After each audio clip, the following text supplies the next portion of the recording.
네, 개장 전 전략 잡아보기에 앞서서 챙겨봐야 될 지표들부터 한번 열어보도록 하겠습니다. 주요 지수들 챙겨볼 텐데 우선 코스피 야간 선물이 8%대 강세를 나타냈습니다. 이후 우리 국내 증시 또 어떤 움직임을 보여줄지 오늘은 좀 안심하고 열어봐야 될지 또 살펴볼 수 있을 것 같고요. 삼성전자 ADR은 1.94%의 상승을 나타냈습니다.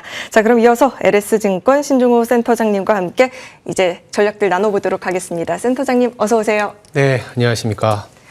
네, 우선 미증시 하락을 좀 어느 정도 그쳤다라고 봐도 좋을지라는 궁금증도 생기고요. 그리고 네. 중국 쪽에서 전해진 소식이 전인대에서 이제 트럼프의 방중 관련해서 네. 미국과 협력을 해서 소통을 강화할 의지가 있다라는 내용들이 네. 나오기도 했습니다. 지금 시장을 좀 다르게 바라볼 만한 해석 요지가 있을까요? 간밤에 미증시가 그래도 좀 반등이 나아졌습니다. 유가의 변동성은 여전하고 이란발 중동 리스크, 물론 뉴스상에서는 종전을 위한 조건들을 이란에서 제시했다고는 하지만 미국에서는 또 회의적이라고 얘기했기 때문에 사실은 이런 불확실성은 여전하다라는 측면에서 좀 바라볼 필요는 있는데 그럼에도 불구하고 이 주가가 조금 반등이 나왔던 거는 일단 엔비디아나 마이크론 중심의 어떤 IT 기업들이 좀 그래도 가격 메리트가 있지 않냐라는 얘기들이 좀 나왔고요. 더불어서 그 중국 얘기를 좀 해주셨는데, 이란을 어떻게 보면 공격하고 호르무즈 해협이 봉쇄되는 리스크의 가장 소위 말해서 피해자는 동북아시아 그 중에서도 이제 중국일 수밖에 없습니다. 특히나 이제 그 베네수엘라의 마두로를 체포하고 나서 이란발 그 공급을 상당히 좀 의존했었던 게 중국이거든요. 이런 어떤 에너지 가격이 상승하는 부분들은 이제 미국보다는 아무래도 중국이 더 피해를 볼 수밖에 없기 때문에 조금 생각해보면 이런 거죠. 이제 미중 정상회담이 3월 중순, 늦으면 3월 말, 4월 초에 열릴 예정인데 여기서 이란과 엔비디아가 어떤 그 정상 간의 아젠다의 핵심일 수밖에 없다라는 거죠. 엔비디아는 얼마 전에 이제 7만 5천 개의 어떤 그 실링을 좀 씌웠던 상황이고 이란의 어떤 지렛대를 삼아서 중국과 협상의 어떤 그 키를 가져가려는 게 트럼프 대통령이지 않겠냐. 그렇다면 중국이 전인대회를 통해서 그리고 이후에 발표했었던 미국과 대화를 통해서 뭔가 좀 접근하겠다라는 얘기는 이란을 통해서 그러니까 이란도 중국이 필요하거든요. 그래서 중국이 이란을 통해서 아니면 이란한테 조금은 대화의 물꼬를 좀 풀어라. 이렇게 조금 약간 제시한 거 아닌가. 아니면 그러한 기대감이 간밤에 미증시에는 좀 반영이 된 거 아닌가. 이렇게 좀 생각해 볼 수도 있습니다. 네, 중국을 통해서 미국과 이란 간의 이 갈등에 또 개선 물꼬를 틀 수 있을지 네. 이 부분도 한번 좀 살펴봐야 될 내용이 될 것 같습니다. 이제 다음으로는 전혀 우리 국내 증시가 엄청난 충격을 보였습니다. 네. 코스피가 12%, 코스닥은 14% 어마어마한 하락을 보였거든요. 네. 그런 가운데 개인들이 오히려 바라봤었던 쪽이 오히려 코스피의 레버리지 ETF를 또 바라봤다라고 해요. 네. 개인들의 판단이 옳았을지 좀 의견이 어떻게 보셨어요? 하루 최대 낙폭이었습니다. 우리가 이제 보지 못했었던 낙폭이었고 9.12 테러보다도 더 당시 하루만 놓고 보면요. 사실 전례 없는 상승을 이어온 것도 맞지만 또 전례 없는 급락을 보였기 때문에 엄청난 변동성이라서 사실 지나고 보니 간밤에 야간 선물도 8% 가까이, 그러니까 상한가를 거의 기록할 만큼 급등을 했고, 미국도 반등이 나와주면서 오늘 넥스트레이드 장이라든지 본장에서도 코스피는 상승 출발하고 강한 반등이 나올 가능성이 굉장히 높습니다만, 뭐라 그럴까요? 이제, 변동성 자체는 여전히, 그러니까 상승만 해오고, 이게 어떤 ETF 수급이 들어오면서 그 상승이 더 다시 그러니까 수급을 부르는 상황에서 지금은 한번 변동성이 생긴 상황이기 때문에 이런 변동성이 리바운드 이후에 다시 있을 수도 있다라는 생각에서 굉장히 짧게 인식을 하셔야 될 것 같고요. 다만 이 코스피가 이틀간 20%의 폭락을 보였습니다. 통상적으로는 우리가 예를 들어서 금융위기나 내지는 IT 버블이 붕괴되거나 하다못해 코로나의 어떤 그 팬데믹이라는 사태를 제외하고 아니면 연준의 긴축 사이클인 경우를 제외하고 어떤 이제 하락의 최대폭은 통상 한 20%였어요. 이게 근데 이틀에 걸쳐서 하락하는 게 아니라 대략 한 2주나 뭐 아니면 길면 한 달에 걸쳐서 이렇게 하락을 하는데 이틀 만에 하락을 했거든요. 그래서 가격 측면에서는 충분히 단기적으로 매력이 있는 건 맞습니다. 다만 제가 이틀 만에 하락을 했다라는 건 뭐냐면 이슈가 발생했는데 이슈가 소진될 만한 물리적인 기간은 아직 남아있다는 거예요.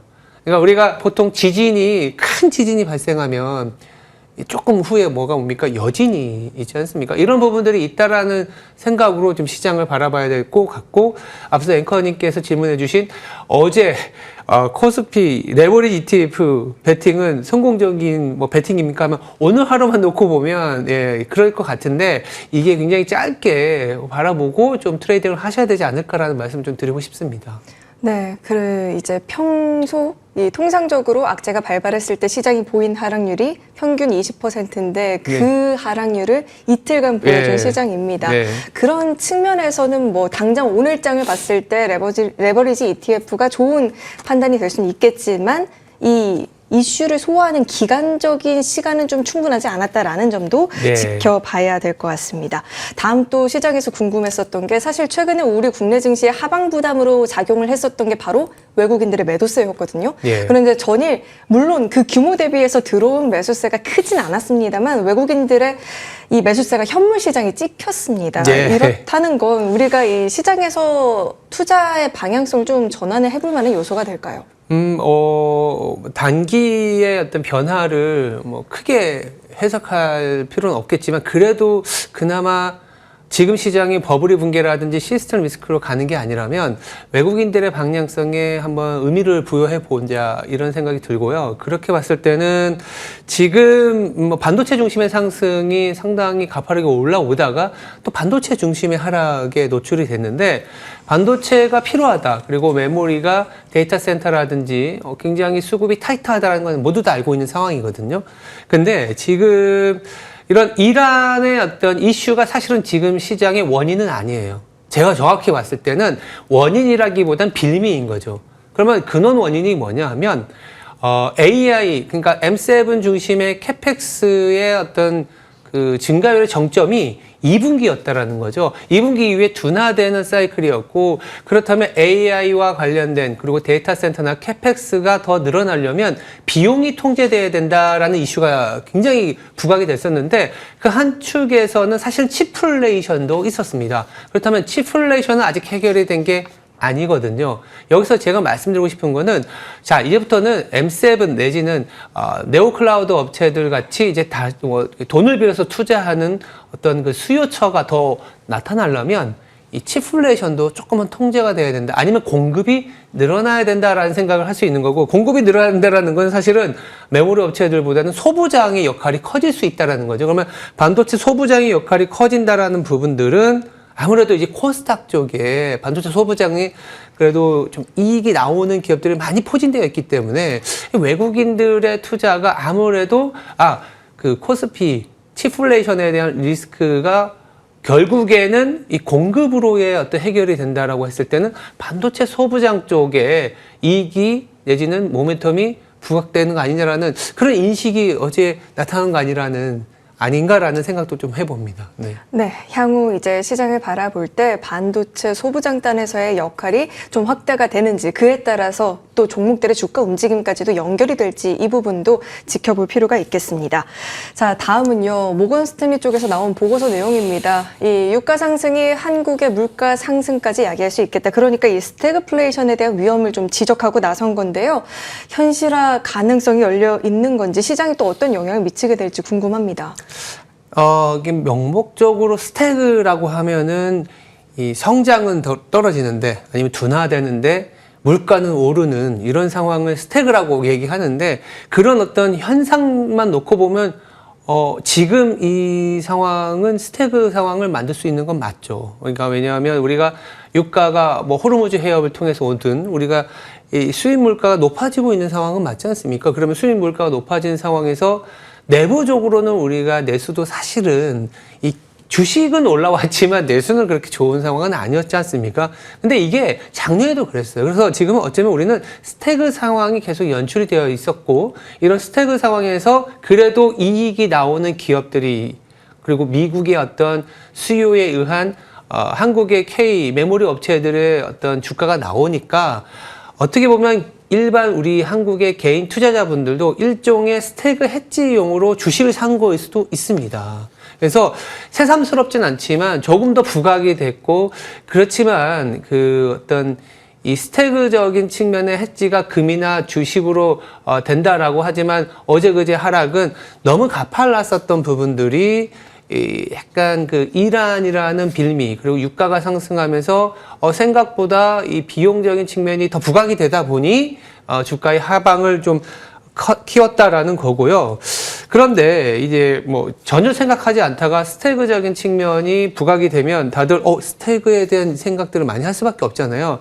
하나하나 뜯어보면 단기에 해결되기에는 어려울 수 있는 상황은 맞습니다. 우리가 그래서 스태그적인 측면을 명확하게 바라볼 수 있는 지표가 원달러 환율이거든요. 그러니까 우리가 주가가 굉장히 사상 최고치, 뭐 갑자기 4천, 5천, 6천을 넘나름에도 불구하고 원달러 환율은 안정을 찾지 못했다라는 건 이건 스태그의 어떻게 보면 또 다른 아픈 손가락인 거죠.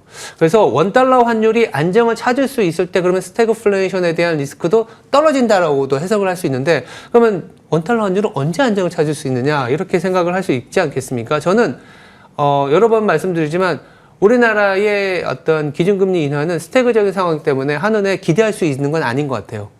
결국은 연준의 금리 인하의 어떤 시점에 갔을 때 원달러 환율이 안정을 찾을 수 있고, 그러면 우리나라도 스태그적인 리스크가 좀 해소되는 사이클이지 않겠냐. 그렇게 봤을 때는 원달러 환율이 안정을 찾고 스태그적인 부분들이 조금은 시장에서 논란이 잠재워지는 기간은 연준의 금리 인하 당장 상반기는 좀 어렵지 않겠냐. 다만 이런 스태그적인 측면에서 해지는 결국 실물 자산, 특히 그 중에서도 뭐 주식 자산일 수밖에 없다는 점은 또 한번 말씀드립니다. 네, 다음은 가장 좀 궁금한 질문이 될 것 같아요. 네. 만약에 현금이 있다면 지금 어떤 섹터를 좀 바라보는 게 좋을까에 대한 질문을 드려보고 싶어요. 결론적으로는 아까 외국인들이 왜 코스닥 내지는 현물을 조금 변화를 줬을까 생각해보면, 앞서 치플레이션에 대한 리스크를 해지하거나 그게 나아가서는 공급으로서의 전환의 가능성에 대한 베팅이지 않겠냐 얘기를 드렸고, 또 한편으로는 또 공교롭게도 이제 3월 되면 일부 주요 운용사들이 이제 코스닥과 관련된 ETF를 많이 내는데, 그 중에서도 액티브 ETF들은 이 코스닥 150을 일부 복제하는 게 아니라, 고스란히 복제하는 게 아니라 똘똘한 기업들을 조금 좀 많이, 그러니까 똘똘하다는 게 뭐냐면 이제 이익이 좀 나오는 그런 기업들을 담을 수밖에 없는데, 그러면 이제 저평가 중소형주들이 조금은 부각이 될 가능성이 높지 않겠냐라는 생각이 들어서, 오늘 같은 경우에는 사실은 급락을 했기 때문에 급등이 나온다면 반도체 중심으로 나올 것 같긴 합니다. 그러면 일부 현금을 계속 소진하는 게 아니라 좀 반도체 중심의 반응이 나왔을 때 현금을 마련해 놓는 사이클 하루라고 생각이 좀 들고요. 그리고 나서 조금 이제 중소형주 중에 그동안 좀 많이 못 올랐던가, 아니면 이런 종목들이 많거든요. 지금의 스임에는 맞지 않아서 굉장히 이익이 계속 나옴에도 불구하고 소위 말하는 트리거가 없어서 조금 주가에 소외되었던 중소형주 가치주들이 있습니다. 그런 기업들을 이번에 변동성 3월, 4월에 조금은 비중을 늘려가는 어떤 그 시간으로 활용하는 게 낫지 않겠냐라는 말씀을 드리고요.